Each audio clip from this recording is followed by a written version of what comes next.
We'll be on the run, we'll be on the run, always on the run. Bonjour et bienvenue dans Cravate Club. La transformation digitale des entreprises, tout le monde en parle, mais personne ne l'a fait, ou presque. Pour en parler avec nous, j'accueille Khalid Machat. Bonjour. Bonjour Thomas.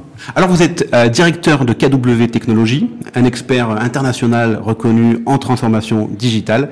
Et j'aimerais qu'on commence par là. Qu'est-ce qu'on entend par transformation digitale? Alors la transformation digitale, c'est un processus qui intègre pleinement donc les technologies digitales dans l'ensemble des activités d'une entreprise. Donc on parle de marketing, on parle de gestion du personnel, on parle donc de tous les domaines. Alors on voit que c'est une approche globale.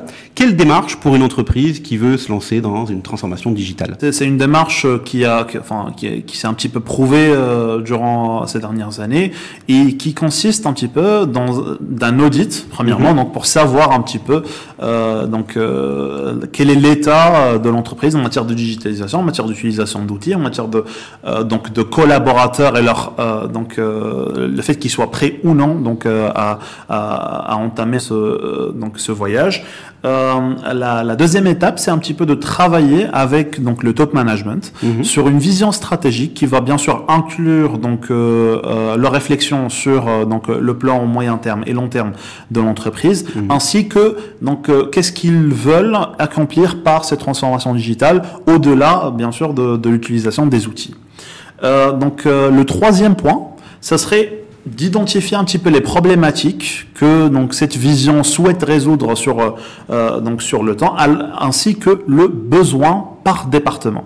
Là, non seulement on étale un petit peu une stratégie globale de l'entreprise, mais aussi on doit aller et spécifier par département quels sont nos besoins et dans quel cadre doit s'intégrer un petit peu cette transformation. Alors quand vous parlez finalement de cette réflexion au niveau du top management, d'avoir une vision, j'imagine que ça peut être très différent d'un secteur à l'autre. Bien sûr, je prendrai un petit peu juste un exemple rapide par exemple le secteur bancaire où la réflexion autour de la transformation digitale s'est un petit peu imposée par rapport à la concurrence, que ce soit du mobile money, etc. Ça un petit peu va forcer la réflexion stratégique sur un domaine ou un autre, comparé par exemple à de l'immobilier où on va réfléchir plutôt autour de ce qu'on peut offrir aux clients comme étant par exemple des outils de smart home, etc., comparé à une révolution interne par exemple pour les banques, pour le service monétaire, etc. Ça c'est la vision, mais comment on y arrive? Quelle est la méthode après?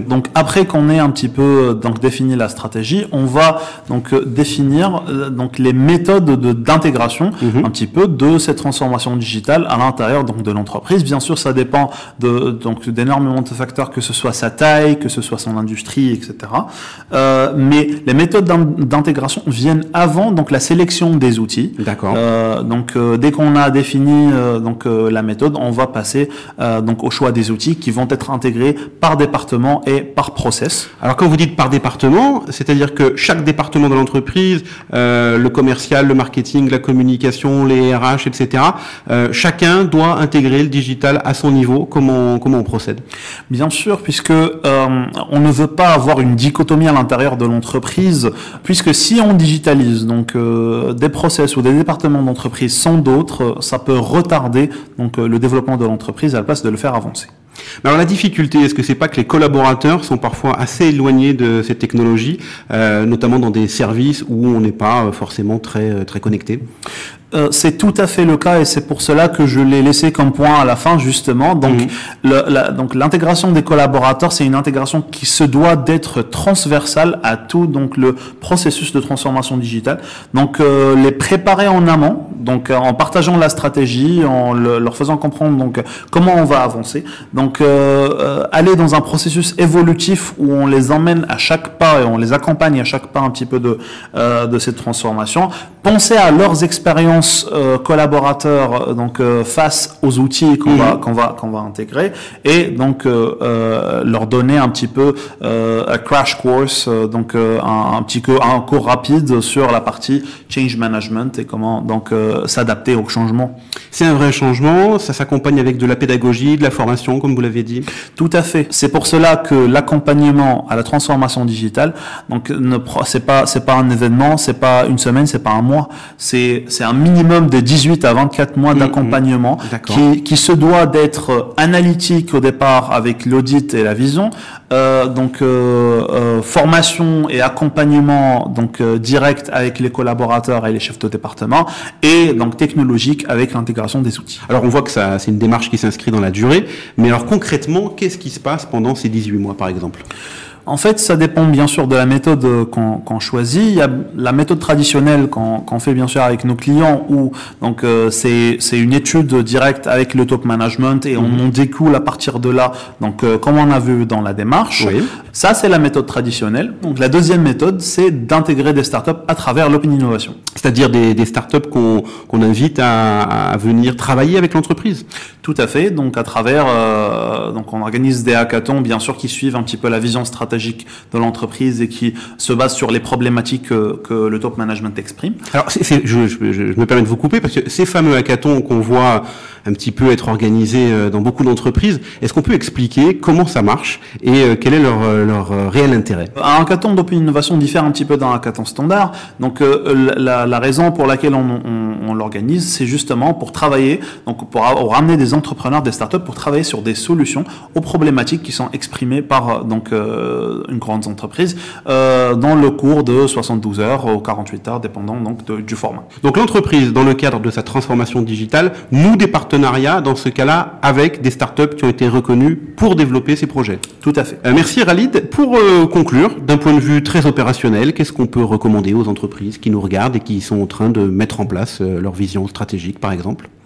Donc, par rapport aux outils d'implémentation, donc comme j'ai dit, ça doit concerner donc tous les départements de l'entreprise. On donne des exemples en marketing. Donc, vous avez donc côté Internet des objets un petit peu connecté. Donc, vous avez des bornes interactives avec les clientèles, comme vous avez donc tout ce qui est standard de social media, donc d'inbound marketing, etc. Des applications mobiles, ça en fait partie. Tout à fait, des applications mobiles, donc des plateformes et des portails web.